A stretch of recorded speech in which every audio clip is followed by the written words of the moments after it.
નમસ્કાર ખેડૂત મિત્રો, આર્યમાન ગીર ગૌશાળા વતી હું આપનું હાર્દિક સ્વાગત કરું છું। આજે અમે અમરેલી જિલ્લાના લાઠી તાલુકાના દામનગર ગામે એક ખેડૂત મિત્રના ખેતરે આવ્યા છીએ કે જેમણે અમારું ખાતર આર્યમાન ગોલ્ડન દાણાદાર અને આર્યમાન મિક્સ ખોળ દાણાદાર ખાતર પોતાના કપાસ અને મગફળીની અંદર વાપરેલું છે। તો આવો એમની પાસેથી અભિપ્રાય જાણીએ।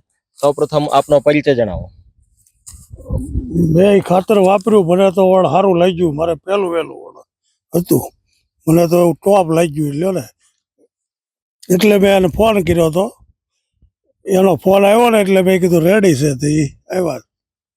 કપાસની અંદર ફાલ બેસવામાં અને કપાસના છોડના વિકાસમાં કેવું જણાય છે તમને? બહુ સારું દેખાય, અત્યારે તો બહુ સારું છે। અને છોડની વૃદ્ધિ અને વિકાસમાં કેવું છે?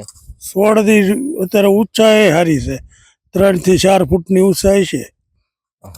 કોઈ આજુબાજુમાં વાપર્યું ન હોય ને તમે વાપર્યું, એના છોડમાં ને તમારા છોડમાં કેવો ફેર? ઘણો ફેર દેખાય, ઘણો ફેર।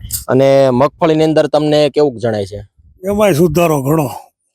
તો મિત્રો, તમે જોઈ શકો છો કે કપાસની અંદર અમે કપાસના પાકની અંદર જ વચ્ચે ઊભા છીએ અને ખેડૂત મિત્ર કે જેમનું નામ નારાયણભાઈ, બરાબર, એ નારાયણભાઈની વાડીની અંદર ઊભા છીએ અને ખેડૂત મિત્રનો કપાસ ખૂબ જ સારો એવો 3 થી 4 ફૂટ હાઈટ ધરાવે છે અને સાથે સાથે ફાલની અને ફૂલની પણ વૃદ્ધિ એમના કપાસની અંદર સારી છે।